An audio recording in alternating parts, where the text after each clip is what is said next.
Hi, this is Manoj Agrawal from Banking Frontiers magazine. We do a lot of interviews, and today we are doing an interview with Amee Parbhoo. She's a managing partner at Accion Venture Labs, which is a part of the Accion Group. So welcome, Amee, to Banking Frontiers and to this discussion. Thank you. It's great to be here. Thanks for having me, Manoj. Sure. Amee, can you give a little background about yourself and your organization? Yeah, absolutely. Happy to. I'm Amee Parbhoo. I've been with Accion Venture Lab for almost 8 years now. As you mentioned, we are part of Accion International, which has been working in financial inclusion around the world for over 60 years. So we all believe at Accion that financial services are a critical element of making sure that people can have economic prosperity. And so we really focus on the 2 billion, the 3 billion underserved individuals around the world who don't have access to financial services. At Accion Venture Lab, we specifically work toward that mission by investing in and supporting early stage fintech companies. So we have been investing for over 10 years now, made over 60 investments in startups that operate now in 39 countries, bringing financial services to consumers and small businesses around the world. In which countries did Accion Venture Lab start its activities in? And which countries are you looking forward to get into? Yeah. And maybe you can talk about continents also, if not just countries. Of course. Yeah. I mean, we invest and are fairly evenly split in terms of our portfolio across Southeast Asia, Africa, Latin America, and a little bit in the United States. So again, truly a global fund. The markets that we invest in predominantly are what you would expect, the ones with large addressable markets, a strong entrepreneurial ecosystem, a strong regulatory environment. So countries like Indonesia, India, Kenya, Nigeria, Mexico, Brazil, the United States. These are the ones where the majority of our portfolio is based. But we are increasingly looking at other markets. So we remain opportunistic in other places. So we've made a number of investments in Colombia, in Pakistan, in the Philippines, in South Africa, in other markets. And I think, in the new year, those new markets are ones we're really excited to explore more. So we've been spending a lot of time over the last year understanding Bangladesh, what's happening there, what the entrepreneurs are working on, and excited about the new innovations we're seeing come there. We have a few companies that are exploring Vietnam for expansion, and we're excited to learn more about a massive market with huge needs. And similarly, Pakistan, we've made a few investments and expect to do more there as well. You mentioned in your introduction that the focus is on fintechs. Now, fintechs are in a variety of spaces. Are you focused mainly on credit or some other areas as well? We're open across, so really across the full range of financial services. We've made a number of investments in insurtech, in payments, in savings. Obviously, credit is a big part of our portfolio, but that comes in many different forms. So we have, direct lenders serving consumers and small businesses, companies like SmartCoin in India, which is a consumer lender reaching blue collar employees around the country. But we've also invested in companies like Toffee, which is doing insurance, microinsurance for for underserved consumers. But I think, of course, credit is the biggest need when you talk about small businesses who are looking to build or to grow, or for consumers to be able to meet the needs they have. So that can always be a big part of our portfolio. So what is your modus operandi when you venture into a new country? And how do you acquire that region-specific or country-specific know-how? While we are a global fund, we have local teams. So for each region we operate in, we have a principal, a lead who works in that region. So someone who's based in Manila, leading our work in Southeast Asia, someone in India, someone in Nairobi, someone who leads our work spending time in Mexico. So having that local presence is just as important to us as having the global knowledge and ability to share learnings from across regions. But when we're looking at a new market, and I'll give you an example, Egypt is a market that we started exploring more almost 4 years ago. And the first year was getting to know a lot of players, spending time on the ground, understanding the regulatory environment, not rushing into making investments, but saying, how do we make sure we fully understand the dynamics and who the right people are in this market? And then as we started to see interesting investments, that's when we would explore them, but alongside local investors. So whether it's an angel or a local fund, we want to invest alongside someone who's on the ground and has that knowledge, complementing our global fintech expertise. And then from there, we start to build our portfolio. So it's not overnight that we explore a new country. We do this very intentionally, very deliberately, because we want to be the best support for the companies we invest in. And just flying into a country we know nothing about doesn't help the company we invest in either. So what's the typical gestation period before you actually start investing? So how long does it on an average take for you to be confident that you understand the markets and the ecosystem? It can vary. There's no specific time that we need and we say, okay, it's been a year, now we can invest in a country. It may come sooner, again, based on the partners we know on the ground and the entrepreneurs that we meet. But again, it won't be overnight that we invest in a new market. Once we get to know a founder and a company and a model, we can move fairly quickly. So from the first time we meet a founder to investment, it can be 6 to 8 weeks to make a decision and on an investment. So we can move quickly once we get that comfort. Okay. Among the parameters that you look at to understand the local markets, one of the parameters that I thought maybe we can discuss is the governance in that country, how stable the government structure is. Because increasingly we are seeing a few countries where there's been a lot of uprisings against governments, or the governments tend to be unstable. Do those things factor in your decision to invest?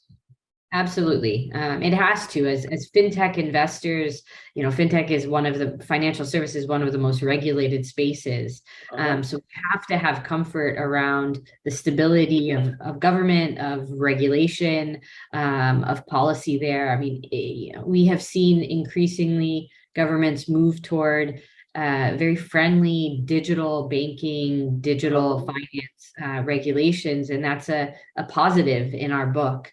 But the macro environment more broadly is something we absolutely consider when we're looking at a new market. Absolutely, especially the lenders, as you've mentioned, who are looking to raise capital to lend on to small businesses. It's a discussion we have with our portfolio companies every day around how they manage that. When it comes to fintechs, there's always this thing about valuations versus cash flow and profits. And some fintechs have a very long-term vision and are not really looking to be cash positive in the near future. What is Accion Venture Lab's approach to this kind of dilemma?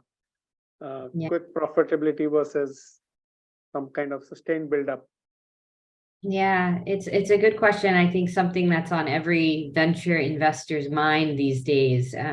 We've come off of, a few years of very high valuations, a lot of sort of growth at all costs. So, having this that, okay, we can keep spending, and we know more capital will come, and that's drying up now. It's becoming a lot harder, particularly at the later stages, to rely on more and more capital that you're able to raise.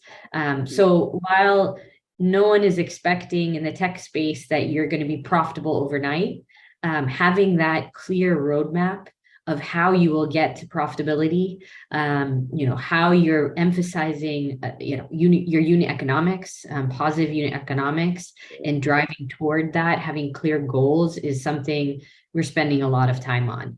And thankfully, I mean, especially over the last year or two, we at Venture Lab have always prioritized this, but especially prioritized companies that are thinking about profitability and a drive towards sustainable growth rather than growth at all costs. So, it's something we're seeing now more of the venture investors focus on. I actually wrote a paper a few years ago around ways in which we're seeing companies drive towards sustainable growth, not by just putting more and more money into acquiring new customers, which is expensive, but in ways that you can retain your existing customers and grow with your existing customers. And so there are lots of exciting strategies we think fintech companies can take more and more to drive retention, lower churn, and increase your profitability versus a more unsustainable growth. Yeah. And in terms of your expertise, apart from putting capital or funds into these fintechs, in what areas do you see as the expertise at AVL to advise them on business models, technologies, transformations, partnerships, any of those kind of things? What Yeah. is the strength? Yeah, I mean, I think we're a really unique partner to our portfolio companies for a few different reasons. I mean, first of all, we are a global fund. So the ability to say to an Indian fintech company, yeah, we've seen what you're trying to build.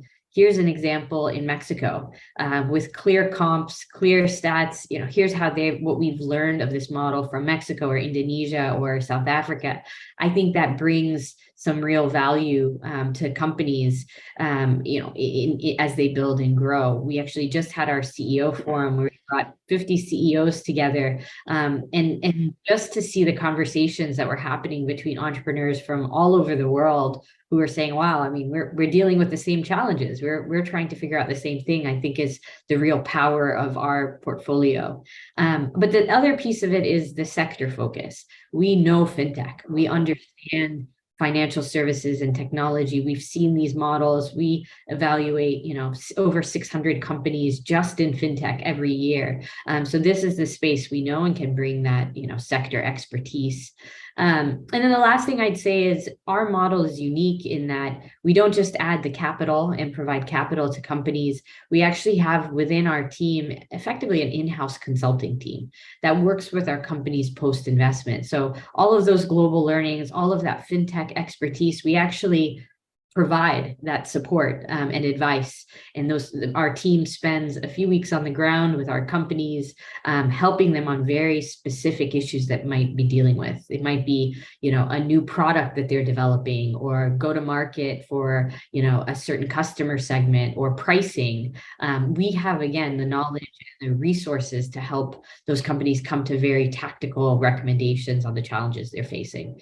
Is this consultancy part of the investment, or does it come as a separate add-on service? Yeah, it's part of our investment, very embedded into what we offer, no extra cost to our companies. Okay. Is there some kind of minimum percentage or upper percentage that typically you prefer to invest in a fintech? Yeah, I mean, we want to be a substantial kind of minority investor in a company. So, minimum of 5%, but I'd say more on average around 10, 12% is what we see in our companies. From this perspective, what has your learning about these fintech entrepreneurs in terms of having the right kind of agility, not too agile, not too slow? Yeah. Have you learned something about them? Yeah, it's a tough balance. And I think especially in a market like what we're dealing with right now, where money is tight, the temptation is there to say, let me just respond to what an investor wants. Let me change my business so that I get, investment. And that's not the right path, of course. So, the best entrepreneurs in our portfolio are the ones who start from a problem and a customer first. And they really understand, okay, here's the market need. Here's the customer need. And then you can adapt to, and you have to adapt. I mean, especially we invest typically at a seed stage. Companies at that stage are still sort of figuring out what the business model is and what will scale. But as long as they keep that problem and that customer center, it will be incremental changes. It'll be changes that still address the core of what you're trying to do as a business. I think once you lose that and sort of lose that focus, it becomes a little bit too much and too confusing. I think as companies scale and get to Series A in particular, we all want to see that they know the core, they know what's working, there's product market fit, and now it's about how do you scale that and grow it. So it's not, you can't be experimenting and adapting, as you grow and scale. Okay. So another add-on question to this is that this whole fintech field is so dynamic, and so you come with a whole lot of organization knowledge, right? Now, between that knowledge and innovation that is happening, something truly innovative, which is outside your existing framework of understanding, how do you deal with that kind of innovation, uncertainty, or whatever you call it, as a business? Yeah, it's a good question. I mean, just as an example, one thing we're seeing in the fintech space, particularly with the rise of embedded finance, is a lot of what we are calling kind of the verticalization of fintech. So solutions that sort of fit within a specific sector. So whether it's health and fintech, or agriculture and fintech, or education and fintech, we're seeing really interesting and exciting ideas emerge. But that puts us, to your point, a little bit in a position where we can't just be fintech experts. We also need to understand a bit about health or education or, agriculture, and how do you kind of know what you know, but also understand enough about those other sectors and spaces. And again, that's where we are doing the research. We're doing the understanding to build an investment thesis in that space. We're not going into it without our own formulated hypothesis of what we think matters and what will make, have a real impact in that space. And it's also where we look for the right partners. We're looking to co-invest with people who understand and complement us and the skills that we bring. So it's a little bit about making sure we're educated ourselves as these new innovative ideas emerge, and also finding the right set of partners that we can make investments alongside with. So can you name some of these allied sectors, maybe health or something else, where you're seeing a lot of traction? Yeah, so particularly in agriculture, I would say we're seeing a lot of incredible models, and we've made a number of investments. So in India, for example, we invested in a company called Agrim that is now raised a bit of capital, quite a bit of capital, and they provide kind of a marketplace for inputs for agri retailers across India. So it's a place where, and if you're in a shop selling agricultural inputs, you can go on, in one stop, find the inputs you need for your shop, and then actually now get financing for it as well. So a really powerful model that's doing quite well. And for us, we again see a massive need for financial services in the entire agricultural value chain. Another model in this space is Aqua Exchange, also in India, a company that is providing a technology platform and soon financing for shrimp farmers and fish farmers in India.